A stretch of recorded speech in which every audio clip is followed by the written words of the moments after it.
A continuación, Alegría de Vivir.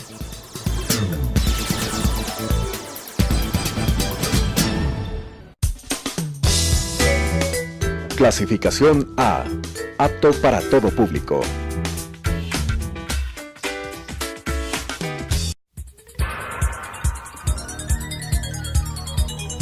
Las opiniones vertidas en este espacio por la producción y dirección del programa son de exclusiva responsabilidad de sus autores y de quienes intervienen en ellos.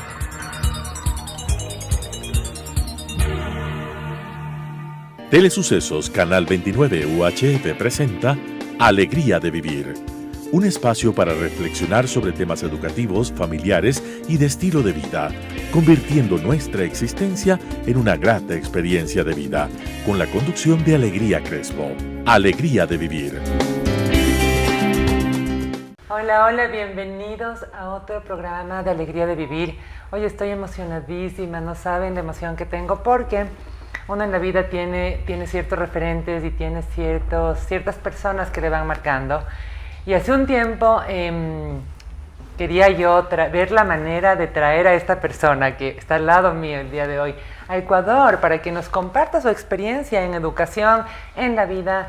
Realmente vamos a tener una conversación deliciosa hoy con César Bona, que viene desde España hoy a visitarnos porque va a dar una charla acá en una conferencia internacional de educación. Así que bienvenido, César, qué gusto tenerte aquí. Muy bien, el gusto es mío, es un placer. No, creo que de verdad estoy desbordada de emoción porque tú sabes, en educación, en una ciencia, en una área tan humanista, uno tiene ciertos íconos, ¿no? Y ciertos personas que admiras, y tú sabes que te admiro y te lo he hecho saber muchísimo, y te admiro mucho por tu calidad humana. Quisiera comenzar por ahí, porque en esta época que estamos deslumbrados posiblemente por un éxito que se cuantifica, cuando yo te he escuchado en tus conferencias, para empezar y como introducción, que es importantísimo que sepan, César fue galardonado como el mejor profesor en los Global Teacher Prize. Bueno, digamos que estuve entre los finalistas. Ok, estuve entre los 50 finalistas, pero eso a él le catapultó a hacerse una voz global, que es tan importante, ¿no? Para que sus prácticas no solo queden en el aula. Habrá muchísimos profesores fantásticos por ahí en el Ecuador, tal vez posiblemente en pueblitos, y por eso hacemos los concursos de excelencia educativa. Y César fue merecedor entonces de estar entre los 50 mejores profesores del Global Teacher Prize. Cuéntame un poquito eso. Primero, ¿cómo comenzaste con educación? ¿Cómo comenzaste tu camino de educador? Bueno, pues fíjate que si yo empezara diciendo que yo no quería ser maestro sería casi paradójico, ¿no? Y es así. Yo quería ser muchas cosas, pero maestro no estaba entre ellas. Digamos que soy de madurez tardía, ¿sabes? Así somos algunos, está bien. Sí, bueno, yo hice filología inglesa. Luego hice magisterio, pero cuando hice filología inglesa yo decía, pues ser intérprete o traductor, pues bueno, echas currículums para ganar de la vida, y uno de esos sitios es un colegio. Y allá descubrí el primer día cuán difícil es esta profesión, sí, y cuán bonita es, ¿no? A partir de ese momento uno ha ido aprendiendo y bueno, obviamente es aprender sin parar. Así es, así es. La educación, me imagino que podemos aquí identificarnos como educadores, te enamora, ¿no? El rato que estás en el aula, ¿cómo te sientes tú? ¿Sigues ejerciendo la docencia per se, o ahora ya te dedicas solamente a contarnos con tu voz, digamos, al mundo lo que has hecho? Bueno, sí es una pregunta que dicen, ¿verdad? Ahora ya no eres maestro, a lo mejor dicen, ¿no? Y digo, no, sí, soy maestro. Sigue siendo, por supuesto. Claro, uno va a ser siempre maestro. Ahora mismo estoy de excedencia, se dice en España, con una especie de licencia, y tengo la gran fortuna de poder viajar mucho, conocer cientos de experiencias y sobre todo cientos y cientos de personas, y eso me ha abierto la mente de una manera que no se puede ni imaginar. Por supuesto. El César que vuelva al aula dentro de un tiempo no va a tener, o va a tener poco que ver con el que salió, sobre todo por eso, ¿no? Porque es cuando sales cuando te das cuenta de todas las maravillas que hay fuera. Por supuesto, es definitivamente, si tenemos la oportunidad de que los chicos, nuestros hijos o nuestros alumnos vean un poco más allá fuera de su entorno, es fantástico. ¿Cómo entras tú? Bueno, me has contado cómo entras a la educación. ¿Por qué y cómo aplicas al premio, al concurso más bien dicho, ¿bajo qué filosofía, bajo qué paradigma? ¿Cuál fue tu proyecto? ¿Cuál fue tu propuesta? Bueno, pues te diré que yo jamás me habría ocurrido presentarme a un premio de este estilo. Si miramos hacia atrás, es cuando yo estaba trabajando en una escuela rural, había 6 niños en la escuela, entonces había 2 que nos hablaban, entonces eso me preocupaba. Hice una película de cine mudo con ellos, recibí distintos premios, nos invitaron a un festival de cine mudo y allí había un pianista, los que acompañan a las películas. Y fue él, después de ver la película, que se puso en contacto conmigo y me dijo, mira, te he presentado a esto, ¿no? Y yo, pues muy bien, pues haz lo que quieras, ¿no? Y bueno, pero le estoy muy agradecido porque, ya digo, más allá de cualquier tipo de nominación, el verdadero premio es, como te he dicho antes, ¿no? Poder ver que hay tantas experiencias bonitas. Exacto. Y como has dicho tú, en pueblo, yo soy de un pequeño pueblo de España, ¿no? Y bueno, sobre todo lo que tenemos que valorar es todas estas experiencias que están haciendo, que no hace falta irse miles de kilómetros lejos y que aprendamos a valorar lo que tenemos cerca. Yo creo que es uno de los grandes aprendizajes que he tenido, de los mensajes que yo voy llevando a todos sitios. Qué lindo, por supuesto. Yo creo que como educadora, porque como saben, yo también he sido profesora de aula desde los más chiquitos, ¿no es cierto?, que es la educación inicial, donde radica además del desarrollo real del cerebro. Y todas estas experiencias creativas, en este caso, César, que tenía 5 o 6 estudiantes y practicó una actividad de cine mudo, digamos así, es algo tan, digamos, cotidiano, pero que puede causar tanto impacto en nuestros estudiantes. Yo siempre digo, César, ¿y qué opinas tú con respecto a que la educación es una profesión generosa? Uno no puede quedarse, ¿no? Habrá profesiones que son muy cautelosas, de mucho sigilo, de no puedo decir este movimiento que estoy haciendo, pero la educación, al contrario, para mí se trata de compartir. ¿Qué piensas tú al respecto? Compartir, lo que acabas de decir, es de los verbos más importantes que hay en educación. No esperar algo a cambio. No. Yo creo que es eso de las cosas más bonitas que tiene esta profesión, que das sin esperar nada a cambio, ¿sabes? Y además sí que hemos de ser conscientes de que marcamos vidas, pero claro, eso no hay ninguna duda, ¿no? Por eso cada palabra que decimos, cada gesto que hacemos influye en niños y niñas, aunque a nosotros nos parezca que no, pero ya digo, ¿no? Estamos dibujando puertas que ellos y ellas un día pueden abrir. Excelente. He estado leyendo un poco de ti. Tienes, bueno, algunos libros publicados, ¿verdad?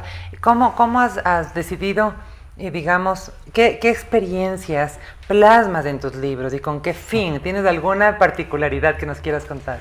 Bueno, sí, decirte que claro, no sé, primero a mí me gusta usar palabras sencillas porque quiero decir, la educación tiene que llegar a todo el mundo. Y siempre va conmigo el niño que yo era. Entonces es importantísimo, por ejemplo, y de hecho hablo sobre ello en el primer libro, es importantísimo, si uno se dedica a educar, sea docente o no, viajar al momento en el que fuiste niño o niña, ¿no? Y recordar cómo sentías y cómo pensabas, y es entonces cuando los entiendes mejor y también es entonces cuando ellos te entienden mejor a ti. Eso es una de las claves. Luego pensemos también, y me gusta llevar siempre conmigo, que la participación es algo que se educa. Y seguro que queremos adultos a nuestro alrededor que participen, que se impliquen, que se comprometan, y eso se educa desde niños también. ¿Y cómo se educa? Escuchando mucho más de lo que hacemos. Obviamente hay que educarlos y enseñarles muchas cosas, pero yo creo que nuestra misión también es ser abrepuertas, ¿sabes? Que ellos puedan sacar todo lo que tienen dentro y compartirlo, ¿ves? Y volvemos al lo que has dicho. Exacto. Y volvemos entonces a una figura del maestro, ante todo, como un ser humano, frente a una época de tecnología que nos está absorbiendo. Y tú debes sentir, porque somos de la misma generación, que no crecimos con este chip tecnológico y de la exposición permanente, las redes sociales.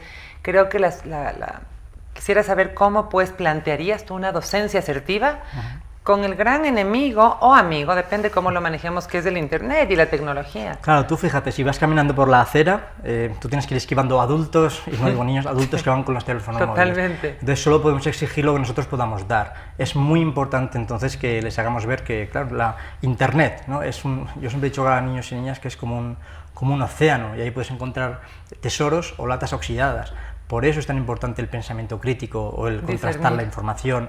Y sí, educarlos en el uso responsable de la tecnología, pero ahora también es decir, en el no uso de la tecnología, y que sean capaces de desconectar de ella, aunque parezca una paradoja, para conectar con las personas que tienen alrededor y con el mundo en el que viven. Yo creo que es muy importante. Entonces, usada con ética y usada con sentido común es importantísima, como ya sabes, pero también hemos de saber tratarlo con mesura. Por supuesto, por supuesto. Qué lindo escucharte, porque yo creo que a veces nos dejamos obnubilar por todas estas tendencias, estas apps, el contacto con la parte global. Pero lo más importante, y quisiera saber tu opinión, es volver a lo básico, a la esencia, al afecto. ¿Cómo se está llevando en España? O lo que tú has visto, ¿cómo me puedes hacer un análisis comparativo de Europa, digamos así, o si has estado posiblemente en algún otro país, con Latinoamérica? Porque Latinoamérica todavía está un poco rezagada en cuanto a currículos establecidos con, digamos, una normativa muy estricta todavía. Hay muchos profesores que no se graduaron de profesores y que tienen que ser eso porque no hay más trabajo.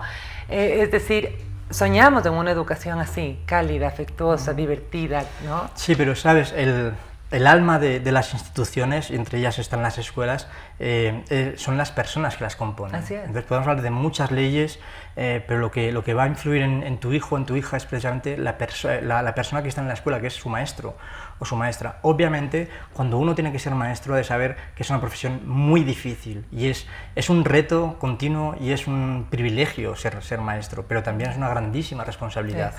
Por eso tenemos que estar formándonos siempre lo mejor posible. O sea, tú no puedes ir al aula precisamente un día como hoy, a lo mejor, y decir, bueno, pues esto no tengo el rigor necesario, pero bueno, voy a estar con ellos, ¿no? Así es, Un rato, así ¿no? es. Entonces, has de saber muchas cosas, has de tener esa humildad para estar aprendiendo siempre y luego también esa valentía para compartir lo que estás haciendo, ya no solo con niños y niñas, sino con los compañeros. Y algo que creo que es fundamental, y ves que no estoy hablando de leyes ni nada por el estilo, es el trabajo en equipo con las familias. Y si hay algo que yo he podido ver, es que tenemos que reflexionar, familias y docentes, para trabajar juntos. O sea, como un equipo. Sí, yo creo que hay pocas cosas Exactamente. que hagan más feliz a un niño o a una niña, educativamente hablando, que el hecho de ver que su familia y sus maestros trabajan juntos. Por eso, más diálogo, más acercamiento, más abrir las puertas para que entren las familias, y también, obviamente, las familias que sepan que los que estudiamos para ser docentes somos nosotros, que tenemos muchas herramientas que podemos dar a sus hijos y que tenemos que trabajar en equipo. Excelente. Veía justamente alguna entrevista tuya en la cual se opinabas al respecto, y hay esta frase de que en la escuela se enseña, no, en la casa forma. Es así, ¿verdad? La casa forma y la escuela enseña. Es verdad, esa frase que ha hecho bastante daño, aunque fuera dicha, ¿verdad? Con esta bondad, ¿no? En casa se educa y en la escuela se enseña, ¿no? Exactamente. Y eso ha levantado muros muy altos. Entre familia y escuela. Por eso tenemos que derribar esos muros y entender que un docente no solo va a dar inglés o matemáticas, que si no se quedaría como muy frío, ¿no? Ayudamos a las familias a educar a sus hijos y educamos seres íntegros, y por eso convierte esta profesión en una de las más bonitas que puede haber. Definitivamente. Veía uno de tus libros que se llama La Nueva Escuela. La Nueva Educación. La Nueva Educación, perdóname. Y se me vino a la mente La Nueva Escuela, que acá en Ecuador posiblemente no estamos tan inmersos, pero que yo tuve la suerte de aprender y especializarme en este tema, de todos aquellos pensadores, pedagogos que a comienzos de 1900, hace un siglo, digamos así, establecieron aquellas bases que para hoy serían fantásticas e incondicionales, como por ejemplo, les digo ejemplos, Montessori, Freinet, Pestalozzi, Dewey en Estados Unidos. Entonces, cuentan, porque tú has tenido la experiencia más europea, digamos así, que es una réplica de la sociedad, lo que se pretende en la nueva escuela. Aquí hemos distado un poco porque el paradigma que hemos seguido más es el norteamericano, posiblemente. Entonces, quisiera saber para ti qué significa la nueva educación, basándonos un poco en estos pensadores, en este legado, ¿no? Pues ves, la nueva educación es como un guiño a pensar que tenemos que estar renovándonos cada día, en ese sentido, ¿no? Y renovarse no significa establecer una lucha con la escuela tradicional, ¿sabes? Porque sí es verdad que entendemos mucho el lenguaje en ese sentido, ¿no? Escuela tradicional contra innovación, porque escuela tradicional se considera la gente que no avanza o que no quiere avanzar demasiado, ¿no? Pero tú lo has dicho, hace muchos años ya se hacían experiencias extraordinarias, funcionaban entonces, funcionan ahora y funcionarán dentro de otros 40, 50 Así años. es. Entonces es Así usar es. el sentido común. No podemos satanizar a ciertas prácticas Claro, tradicionales. obvio que no. Y además tú sabes perfectamente cuán importantes son los pensamientos que esta gente que has dicho han dejado en la sociedad y Sí. en la educación. Lo que yo me pregunto también es por qué no se llevan a cabo y por qué cada vez que alguien, digamos en las altas esferas, toma decisiones sobre los currículums, los aumenta en lugar de pensar qué es lo realmente importante y van cambiando cada 2 por 3, ¿no? Sí. Cuando hemos de pensar que niños, niñas y adolescentes tienen algo que todos los seres humanos tenemos, el deseo de sentirse queridos, escuchados y útiles. Y a partir de ahí veremos que todo Ya va está, mejor. y no es tan difícil. Posiblemente hacemos nosotros también más complejo el tema de lo que realmente es, porque no estamos basándonos en lo indispensable que es la autoestima, autoconfianza, es decir, las destrezas cognitivas, por supuesto, pero sobre todo la parte emocional, de Claro, seguridad de un chico. Y ves tú ahí, hay gente que dice que educar las emociones es una moda. Y me sigue sorprendiendo porque tú estás hecha de emociones, yo también. Sí. Y hemos de pensar que a ti te gustaría, o a mí me habría gustado también, por lo menos, ¿no? Tener cierta gestión sobre la ira, sobre la alegría, Por sobre el supuesto. miedo, sobre la frustración. Eso se puede educar. Que de hecho yo creo que muchos de nuestros amigos televidentes del día de hoy dirán, a mí no me educaron en emociones, en mi casa no se hablaba tanto al respecto por temas digamos, de pudor o de tabú con los padres, pero hoy en día se necesita criar chicos absolutamente conscientes, donde se hable de todo naturalmente. Y quería comentarte lo siguiente, hay 2 profesiones en las cuales hay una premisa básica y es no hacer daño. Estas son medicina y educación. Entonces tenemos lo que tú hablabas antes de la responsabilidad. Cuéntame un poquito alguna experiencia personal. Antes de ser César Bona, el internacional, tú siempre vas a hacer esta esencia sencilla que te caracteriza y que por eso me encanta. ¿Qué niño, qué estudiante te marcó? ¿Te dejó algún Bueno, hay recuerdo? muchos. Ya te digo que, mira, te voy a contar una historia rápida, por ejemplo. Y es, yo creo que lo más mínimo que podemos imaginar. Un niño que era buen niño, hablaba muy poco, no es que tuvieras que estar pendiente de él, ¿no? Porque se salía de las normas, no, hablaba muy poco. Y es porque pronunciaba mal la R, simplemente, ¿no? Entonces, niños de estos que pasan desapercibidos, ¿no? Y que ya van a otros cursos. Y yo lo vi y, claro, hablaba muy poco precisamente por eso, porque le daba vergüenza. Entonces, Por supuesto. se dio el hecho de que fui al Precongreso Mundial por los Derechos de la Infancia y, claro, que yo consideraba que en un evento de estas características tiene que hablar un niño o una niña, ¿no? Así es que me lo llevé conmigo, se llama Iván. Y, bueno, me acompañó y allí se preparó, estuve ayudándolo para ver cómo tenía que hablar en público. Y allá, delante de 400 personas, empezó así diciendo, ¿no? Dice, podría sentir vergüenza por hablar delante de todos ustedes, pero lo que tengo que decir es demasiado importante para quedarme callado, ¿no? Ay, no. Empezó a hablar ahí sobre niños, sobre empatía, sobre la sensibilidad también hacia los animales, ¡Qué belleza! hacia el medio donde vives, y eso es una de las experiencias más bonitas que he vivido. Por supuesto, porque ahí viene el empoderamiento, la seguridad, lo importante que es escuchar la voz de los niños. Y vuelvo a una entrevista tuya, o a tu frase en Twitter, me parece que es lo que tienes ahí, el tweet fijado, que es que ellos nos tienen que enseñar mucho más a nosotros. Por ahí leí que lo que nosotros de ellos muchas veces, es decir, volvemos al niño y a su transparencia, a su mirada inocente, a su mundo. Claro, y pensemos que cuando decimos que el verbo escuchar es uno de los más importantes en la educación, no es que ellos te tengan que escuchar a ti, simplemente, ¿sabes? Los elementos de la comunicación, sabes que son emisor, receptor, canal, código. Emisor hemos de ser las dos partes, y receptor también. Así que escuchar es fundamental. Ya decía Sócrates hace muchísimo tiempo, ¿no? A sus pupilos decía, hablad para que yo os conozca. Y que menos que conocer a las personas a las cuales tú pretendes educar. Si no conectas, si no los conoces, es muy difícil sacar lo mejor de ellos. Por supuesto, por supuesto. Es así de importante cómo un profesor nos marca para bien o nos marca para mal muchas veces, ¿no? De adultos incluso volvemos a pensar en un profesor y sentimos, cuando nos hizo daño, podemos sentir incluso la ansiedad física que nos provocaba. Eso me pasó hace poco viendo a una profesora de mi primer curso que me lanzó una tiza, y me acuerdo que me lanzó una tiza y me llegó en la nariz, y cuando la vi, sentí que empalidecí. Yo pensaba, ya soy suficientemente adulta para sentir esto, ¿no?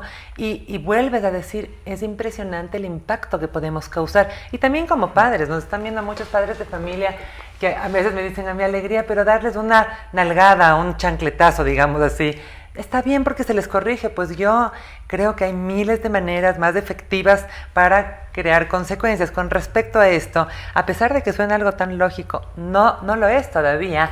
El tema del castigo, de la educación conductista, ¿cuál es tu punto de vista?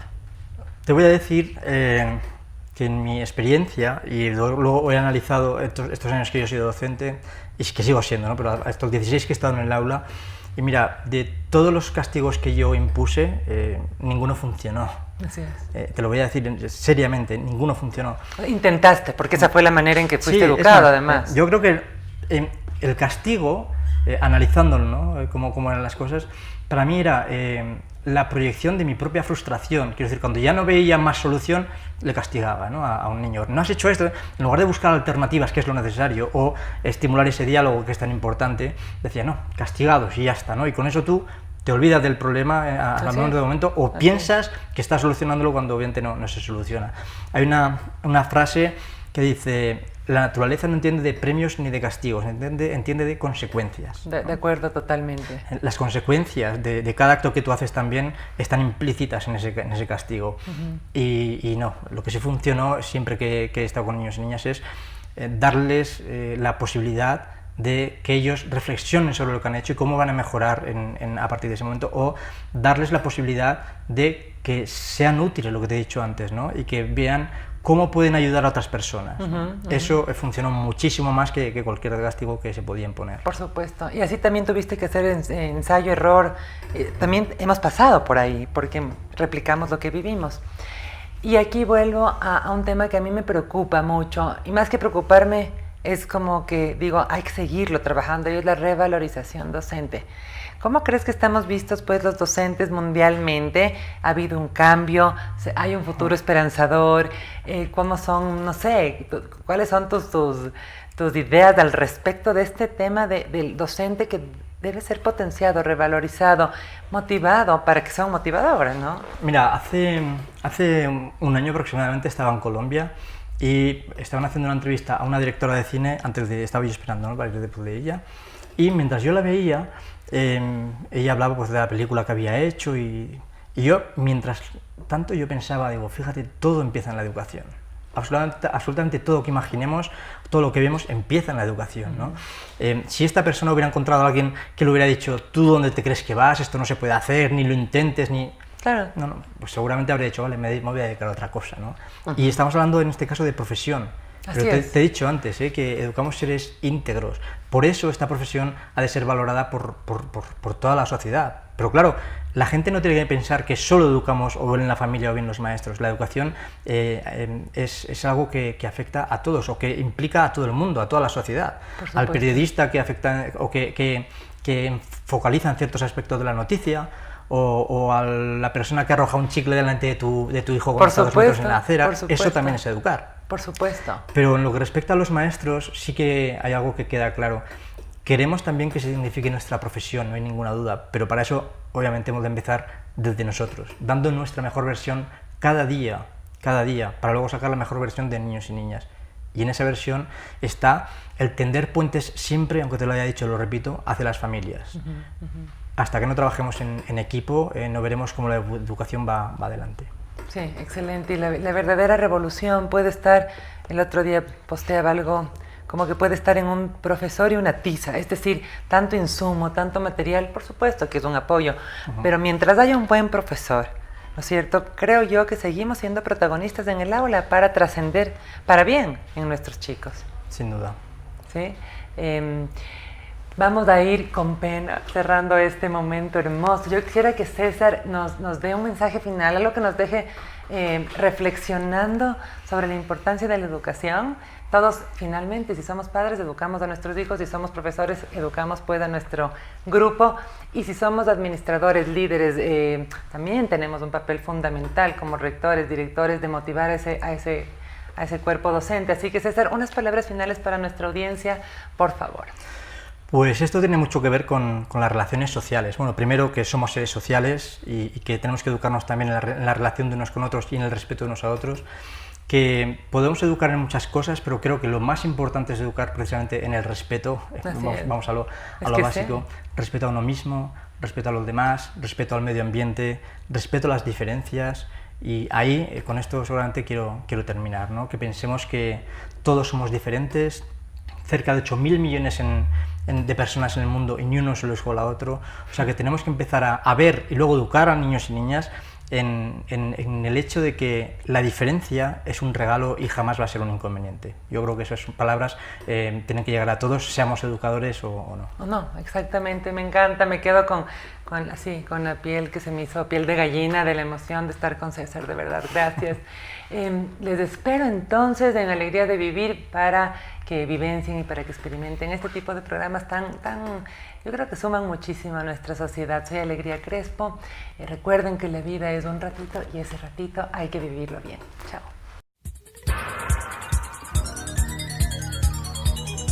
Las opiniones vertidas en este espacio por la producción y dirección del programa son de exclusiva responsabilidad de sus autores y de quienes intervienen en ellos.